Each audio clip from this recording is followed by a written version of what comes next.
আকাশে ঘন মেঘ। আঙ্কারার রাত যেন কাঁপছে বিদ্যুৎস্পৃষ্ট এক পূর্বাভাসে। বজ্রের ঝলকে হঠাৎ আলো ছুঁয়ে যায় ঘরের ভেতর টানানো অটোমান সাম্রাজ্যের মানচিত্রে। মুহূর্তেই যেন তা জীবন্ত হয়ে ওঠে। যেখানে ভারত মহাসাগর পর্যন্ত বিস্তৃত এক হারানো গৌরব জেগে ওঠে। এই ঘর কেবল প্রেসিডেন্ট রিসেপ তাইয়েপ এরদোয়ানের অফিস নয়, বরং এক প্রাচীন ইতিহাসের ভবিষ্যৎ পরিকল্পনার আঁকড়া কেন্দ্র। দৃষ্টি স্থির করে বসে আছেন এরদোয়ান। তার চোখে নিদ্রার ছায়া নেই, আছে সময়ের সংবেদনশীলতা থেকে উঠে আসা সিদ্ধান্ত। গোয়েন্দা প্রতিবেদন, স্যাটেলাইট চিত্র, বিশ্লেষকদের নোট সব মিলিয়ে যেন এক নতুন ভূরাজনৈতিক মানচিত্র আঁকছেন তিনি, যার শিরোনামে লেখা, সাম্রাজ্য পিছু হটে না, দিক বদলায়, এবার আমাদের দিক পূর্ব।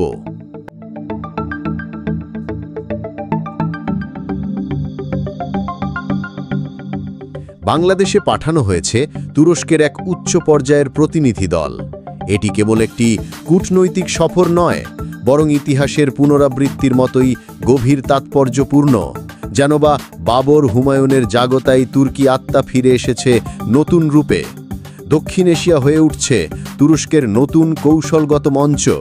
বাইরাক্তার TB2 দিয়ে শুরু হয়েছে আকাশপথে মহড়া। বাংলাদেশ সীমান্তে দীর্ঘদিন ধরে বাইরাক্তার TB2 ড্রোনের নজরদারি চলছে। এদিকে দিল্লির নিদ্রা এখন আর গভীর নয়, হালকা উদ্বেগে টালমাটাল।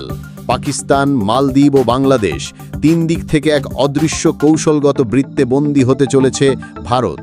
এই ড্রোন শুধু শত্রু শনাক্ত বা ধ্বংস করতে সক্ষম নয়, বরং এটি একটি স্পষ্ট বার্তা। তুরস্ক দেখছে 20 ঘন্টা টানা উড়তে সক্ষম কৃত্রিম বুদ্ধিমত্তায় চালিত এই ড্রোন ইতিমধ্যেই সিরিয়া, লিবিয়া, ইউক্রেন ও আজারবাইজানের যুদ্ধের ধরন বদলে দিয়েছে। পশ্চিমারা বলছে ওয়ার অফ দ্য ফিউচার, আর ভারতীয় গণমাধ্যমে সেটি পরিণত হয়েছে নতুন নিরাপত্তা সংকটে। সাম্প্রতিক সময়ে সবচেয়ে তাৎপর্যপূর্ণ সংবাদটি এসেছে তুরস্কের শীর্ষ সংবাদ মাধ্যম থেকে। বাংলাদেশে একটি পূর্ণাঙ্গ তুর্কি মারিক কারখানা স্থাপনের পরিকল্পনা চলছে। এটি কেবল অস্ত্র নির্মাণ কেন্দ্র নয়, বরং দক্ষিণ এশিয়ার বুকে তুরস্কের এক সুসংগঠিত, নিঃশব্দ কিন্তু দৃঢ় সামরিক উপস্থিতির প্রতীক হয়ে উঠতে পারে। ঢাকার উপকণ্ঠে কোনো এক নিরিবিলি স্থানে হয়তো নকশা আঁকা হচ্ছে। বাইরের দুনিয়া তা অজানা, কিন্তু ভেতরে চলছে প্রস্তুতি, চুক্তিপত্র, নিরাপত্তা বিশ্লেষণ ও রাজনৈতিক সমঝোতা। কর্কুত, হিসার, সিপের এই আকাশ প্রতিরক্ষা ব্যবস্থা, ক্ষেপণাস্ত্র, ড্রোন, অ্যান্টি ট্যাঙ্ক মিসাইল সবই তৈরি হতে পারে বাংলাদেশের মাটিতে।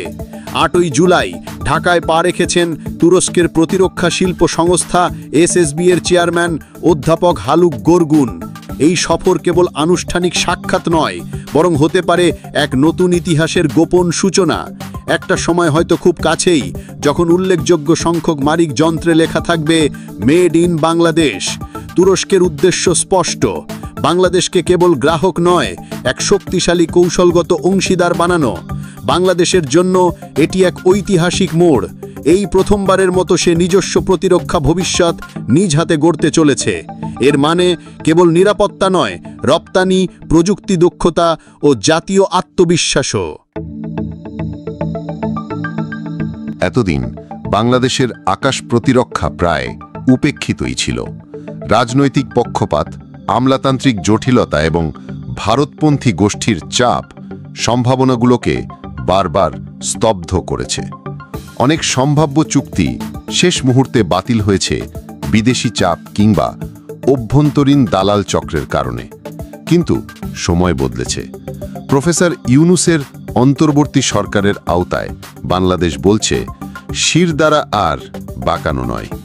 এই ঘোষণা কেবল রাজনৈতিক স্লোগান নয়, বরং কৌশলগত বাস্তবতার প্রতিচ্ছবি। তুরস্কের প্রস্তাব তাই কেবল একটি অস্ত্র চুক্তি নয়, এটি এক আত্মনির্ভরতার নীল নকশা, যেখানে বাংলাদেশ নিজস্ব এয়ার ডিফেন্স ব্যবস্থা তৈরি করবে, প্রশিক্ষণ দেবে নিজেই এবং প্রযুক্তির ওপর নিজেদের নিয়ন্ত্রণ রাখবে। বিশ্লেষকের মতে, যে দেশ নিজের আকাশ রক্ষা করতে পারে না, সে সত্যিকার অর্থে স্বাধীন নয়। এখন সেই আকাশের নিচে দাঁড়াতে চায় বাংলাদেশ নিজের শক্তি ও স্বপ্ন নিয়ে। পাকিস্তানের সর্বশেষ যুদ্ধে তুরস্ক নীরবে পাশে ছিল। প্রযুক্তি, প্রশিক্ষণ, গোয়েন্দা সহায়তায় পাকিস্তানকে শক্তিশালী করেছে তুরস্ক। ভারতের বিরুদ্ধে ড্রোন ও সেন্সর সিস্টেম এতটাই কার্যকর ছিল যে দিল্লি অনেক সময় ধরতেই পারেনি কারা যেন ছায়ায় পাশে দাঁড়িয়ে আছে। এবারের বাংলাদেশ মডেল আরও খোলামেলা, গোপন ছায়ারয় আছে প্রকাশ্য চুক্তি, স্থায়ী কারখানা, প্রযুক্তি হস্তান্তর, যৌথ প্রশিক্ষণ ও সামরিক শিক্ষা বিনিময়। বিশ্লেষকের ভাষায় এটি অস্ত্র বাণিজ্য নয়, এটি এক নতুন চিত্রপটের সূচনা। বাংলাদেশ হতে পারে একটি স্বয়ংসম্পূর্ণ সামরিক শক্তি। মিয়ানমার ও ভারত যারা এতদিন বাংলাদেশের প্রতি নরম মনোভাব দেখাতো, তাদেরও দৃষ্টিভঙ্গি বদলাতে শুরু করেছে। বিশ্বজুড়ে অর্থনীতিবিদরা বলছেন 2050 সালের মধ্যে বিশ্বের অর্ধেক অর্থনৈতিক প্রবৃদ্ধি আসবে ভারত মহাসাগরীয় অঞ্চলে থেকে। এই অঞ্চলের শক্তি ভারসাম্যে বাংলাদেশ আর কোনো ছোট খেলোয়াড় নয়, বরং হয়ে উঠছে রং পাল্টে দেওয়া ঘুঁটি।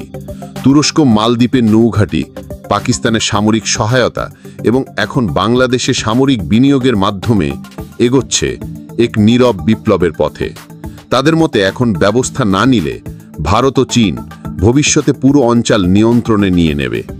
বাংলাদেশকে কেন্দ্র করেই হতে পারে তুরস্কের কৌশলগত পরিকল্পনার বাস্তবায়ন।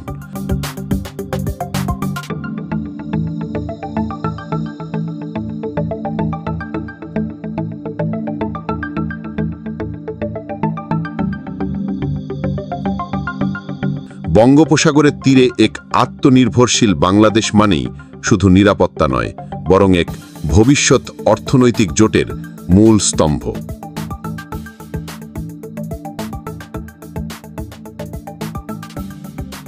মালদ্বীপের সামরিক ঘাঁটির পাশে থেমে আছে এক অজানা নৌযান, যার গায়ে কোনো দেশের পতাকা নেই। রাতের অন্ধকারে কয়েকজন রহস্যময় ব্যক্তি জাহাজ থেকে নেমে আসছে। তাদের পোশাকের নিচে সূক্ষ্ম প্রযুক্তির সামরিক ডিভাইস, হাতে ছোট ক্যামেরা। কয়েক মুহূর্তের মধ্যে তারা ঢাকার এক গোপন সামরিক গবেষণাগারের দিকে রওনা হয়। এই এজেন্টরা কারা? তারা কি তুরস্কের হয়ে কাজ করছে, নাকি এটি এক নতুন কৌশলগত সংঘাতের সূচনা? কেউ জানে না। শুধু একটি জিনিস নিশ্চিত, দক্ষিণ এশিয়ার শক্তির ভারসাম্য